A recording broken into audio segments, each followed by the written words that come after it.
Halo semuanya, perkenalkan nama saya Stefan Excel Milano Utapea dengan NIM 2405082066 dari kelas AK3F. Halo semuanya, perkenalkan nama saya Munifa Salsabila dengan NIM 2405082069 dari kelas AK3F. Halo semuanya, perkenalkan nama saya Francisca Evelyn Pangaribuan dengan nomor induk mahasiswa 24050851 dari kelas AK3F. Di sini saya akan menjelaskan tentang pengertian dari investasi. Investasi adalah aset yang dimasukkan untuk memperoleh manfaat ekonomi seperti bunga, dividen, dan royalti atau manfaat sosial sehingga dapat meningkatkan kemampuan pemerintah dalam rangka pelayanan kepada masyarakat. Selanjutnya, klasifikasi investasi. Investasi dapat dibagi menjadi dua, yaitu investasi jangka pendek dan investasi jangka panjang. Investasi jangka panjang juga dapat dibagi dua, yang menjadi investasi jangka panjang permanen dan investasi jangka panjang non-permanen. Investasi jangka pendek diharapkan dapat segera dicairkan dan dimasukkan untuk dimiliki selama setahun atau kurang. Ditujukan dalam manajemen kas, berisiko rendah atau bebas dari perubahan atau pengurangan harga yang signifikan, dan terdiri dari deposito berjangka waktu 3-12 bulan, pembelian obligasi pemerintah jangka pendek oleh pemerintah daerah, pembelian sertifikat Bank Indonesia. Investasi jangka panjang dimasukkan untuk dimiliki lebih dari 12 bulan, sifat permanen, 1.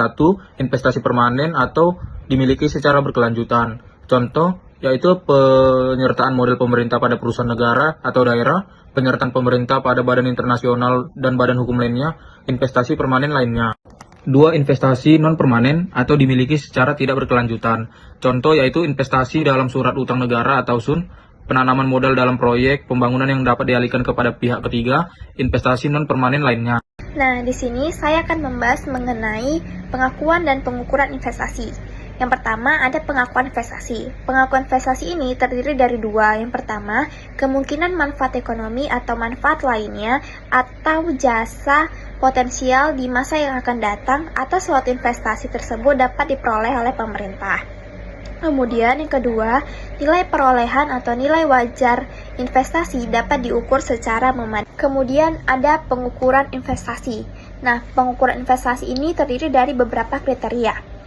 Yang pertama, jika mempunyai pasar aktif yang dapat membentuk nilai pasar yang dipergunakan sebagai dasar penerapan nilai wajar. Yang kedua, investasi yang tidak memiliki pasar yang aktif dapat dipergunakan nilai nominalnya, nilai tercatat, dan nilai wajar lainnya. Kemudian yang ketiga, investasi jangka pendek dalam bentuk surat berharga seperti saham dan obligasi jangka pendek dicatat sebesar biaya perolehan. Kemudian yang keempat, itu investasi jangka pendek dalam bentuk non-saham, misalnya dalam bentuk deposito jangka pendek, dicatat sebesar nilai nominal deposito tersebut. Kemudian yang kelima, investasi jangka panjang yang bersifat permanen, misalnya penyertaan modal pemerintah, dicatat sebesar biaya perolehannya, meliputi harga transaksi investasi itu sendiri ditambah biaya lain yang timbul dalam rangka perolehan investasi tersebut. Kemudian yang keenam, itu dia ada investasi non-permanen dalam bentuk pembelian obligasi jangka panjang. Dan investasi yang dimaksud tidak untuk dimiliki berkelanjutan, dinilai sebesar nilai perolehannya. Kemudian yang terakhir, yang ketujuh, investasi non-permanen yang dimaksudkan untuk penyehatan atau penyelamatan perekonomian dinilai sebesar nilai bersih yang dapat direalisasikan, misalnya dana talangan dalam rangka penyehatan perbankan. Penggunaan metode tersebut menurut PSAP nomor 6 paragraf 37 didasarkan pada kriteria sebagai berikut. Yang pertama itu kepemilikan kurang dari 20% menggunakan metode biaya. Yang kedua, kepemilikan 20% sampai 50% atau kepemilikan kurang dari 20% tetapi memiliki pengaruh yang signifikan menggunakan metode ekuitas. Yang ketiga itu ada metode lebih dari 50% dengan menggunakan metode ekuitas. Yang keempat, kepemilikan bersifat non-permanen menggunakan metode nilai bersih yang dapat direalisasikan. Dalam kondisi tertentu, kriteria besarnya persentase kepemilikan saham bukan merupakan faktor yang menentukan pemulihan metode investasi. Yang lebih menentukannya adalah tingkat pengaruh pengendalian terhadap perusahaan investasi. Ciri-cirinya itu adanya pengaruh atau pengendalian terhadap perusahaan investasi. Antara lain yang pertama itu kemampuan mempengaruhi komposisi dewan komisaris, yang kedua kemampuan untuk menunjuk atau mengganti direksi, yang ketiga kemampuan untuk menetapkan dan mengganti dewan direksi perusahaan investasi, yang keempat kemampuan untuk mengendalikan mayoritas suara dalam rapat atau pertemuan dewan direksi. Sekarang kita masuk kepada pengungkapan hasil investasi. Ada 6, yakni yang pertama itu kebijakan akuntansi, penentuan nilai investasi. Yang kedua itu jenis-jenis investasi. Yang ketiga, perubahan harga pasar investasi. Yang keempat, penurunan nilai investasi yang signifikan dan penyebabnya. Yang kelima, investasi yang dinilai dengan nilai wajar atau alasan penerapannya. Yang keenam, perubahan post investasi. Sekarang kita akan masuk pada contoh soal investasi jangka pendek. Tanggal 30 Maret 2023, pemerintah Kota Bengawan menempatkan dananya sebesar 200 juta pada deposito yang berjangka 6 bulan yang dapat diperpanjang di Bank Amarta. Bunga 5% pada 30 September 2023 diterima bunga deposito sebesar 5 juta. Deposito ini sampai akhir tahun belum dicairkan. Yang pertama itu kita akan mencatat jurnal LO atau jurnal finansial. Yang pertama, tanggal 30 bulan 3 2023, kita mencatat di debit investasi jangka pendek sebesar 200 juta dan kas di kas daerah sebesar 200 juta. Yang kedua, kita mencatatnya tanggal 30 bulan tanggal 30 bulan 9 2023. Di debit kita mencatatnya kas di kas daerah sebesar 5 juta. Di kredit pendapatan bunga LO sebesar 5 juta. Yang ketiga, tanggal 30 bulan 12 2023 kita mencatat piutang bunga sebesar 2.500.000. Di kredit pendapatan bunga LO sebesar 2.500.000. Dan untuk yang terakhir, kita mencatat tanggal 30 bulan 3 2024. Di kredit kita mencatatnya kas di kas daerah sebesar 5 juta. Di kredit pendapatan bunga LO sebesar 2.500.000. Dan di kreditnya lagi piutang bunga sebesar 2.500.000. Nah, setelah kita mencatatnya di jurnal LO, sekarang kita akan masuk pada jurnal anggaran atau LRA.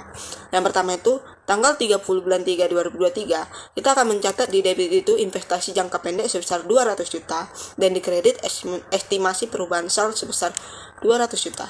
Yang kedua itu, tanggal 30 bulan 9 2023, kita akan mencatat di debit estimasi perubahan saldo sebesar 5 juta, di kredit pendapatan bunga sebesar 5 juta. Dan di tanggal 30 bulan 12 2023 itu tidak ada ayat jurnalnya. Dan terakhir kita akan mencatatnya tanggal 30 bulan 3 2024. Di debit kita akan mencatatnya estimasi perubahan saldo sebesar 5 juta dan pendapatan bunga LRA di kredit sebesar 5 juta. Nah, di sini kita akan membahas mengenai ilustrasi atau contoh soal jurnal mengenai investasi jangka panjang. Soal yang pertama itu, tanggal 30 Maret 2023, pemerintah daerah Kabupaten Cakrawala Dirgantara menginvestasikan dana di salah satu perusahaan daerah sebesar 12 juta rupiah. Pada tanggal 31 Desember 2023, perusahaan daerah tersebut mengumumkan laba sebesar 1 juta rupiah dan membagikan dividen tunai sebesar 60.000 dengan asumsi kepemilikan pemerintah daerah Kabupaten Cakrawala di perusahaan daerah adalah 50%. Maka, jurnal yang kita perlukan adalah yang pertama, jurnal finansial atau LO. Yang pertama itu untuk pengeluaran pembiayaan untuk investasi. Maka jurnal yang kita butuhkan adalah investasi pada kas di kas daerah sebesar 12 juta rupiah. Kemudian untuk jurnal anggarannya atau LRA adalah pengeluaran pembiayaan investasi pada estimasi perubahan saldo sebesar 12 juta rupiah. Kemudian yang bagian A menggunakan metode ekuitas. Pada jurnal finansial atau LO-nya, pada saat pengumuman laba di PPKD, yaitu 50% dikali 1 juta rupiah sama dengan 500.000. Maka jurnal finansialnya atau LO-nya adalah investasi di perusahaan daerah pada pendapatan hasil pengelolaan kekayaan daerah yang dipisahkan sebesar Rp500.000.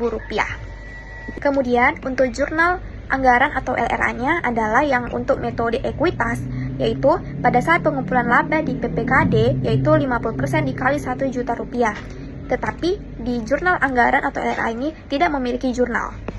Kemudian setelah itu dicatat juga, ada lagi yang ingin dicatat seperti pada jurnal finansial atau LO-nya yang menggunakan metode ekuitas, yaitu pada saat pembagian dividen PPKD 50% dikali 60.000 sama dengan 30.000. Maka untuk mengetahui jurnal finansialnya atau LO-nya, jurnalnya adalah kas di kas daerah pada investasi sebesar 30.000. Kemudian untuk jurnal anggaran atau LRA-nya, pada metode ekuitas yang dibutuhkan adalah pada saat pembagian dividen PPKD 50% dikali 60.000 sama dengan 30.000. Maka jurnalnya adalah estimasi perubahan sal pada pendapatan hasil pengelolaan kekayaan daerah yang dipisahkan sebesar 30.000. Kemudian ada lagi yang dicatat untuk metode biaya. Untuk metode biaya, pada jurnal finansial atau LO yang dibutuhkan adalah pada saat pengumpulan laba di PPKD 50% dikali 1 juta sama dengan 500.000. Maka jurnal yang kita butuhkan adalah piutang lainnya pada pendapatan hasil pengelolaan kekayaan daerah yang dipisahkan sebesar Rp500.000. Dan untuk jurnal anggaran atau LRA-nya pada metode biaya, yaitu pada saat pengumpulan laba di PPKD 50% dikali 1 juta. Tetapi pada jurnal anggaran ini tidak memiliki ayat jurnal. Kemudian pada jurnal finansial atau LO pada metode biaya, yaitu pada saat pembagian dividen PPKD 50% dikali 60.000 sama dengan 30.000, maka jurnal yang kita perlukan dalam jurnal finansial ini adalah kas di kas daerah pada piutang lainnya sebesar 30.000. Dan pada jurnal anggaran atau LRA-nya, pada metode biaya ini, pada saat pembagian dividen PPKD 50% dikali 60.000 sama dengan 30.000. Nah, maka jurnal yang kita butuhkan adalah estimasi perubahan sal pada pendapatan hasil pengelolaan kekayaan daerah yang dipisahkan sebesar 30.000. Kita masuk kepada contoh soal ilustrasi jurnal pelepasan investasi.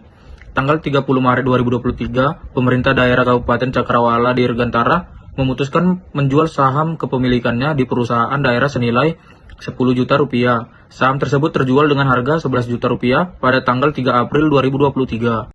Jurnal finansial atau LO, tanggal 3 bulan 4 2023, kas di kas daerah didebit 11 juta rupiah, investasi jangka panjang dikredit 10 juta rupiah, surplus pelepasan investasi jangka panjang dikredit 1 juta rupiah. Jurnal anggaran atau LRA, tanggal 3 bulan 4 2023, estimasi perubahan SAL didebit 11 juta rupiah, penerimaan investasi jangka panjang dikredit 11 juta rupiah.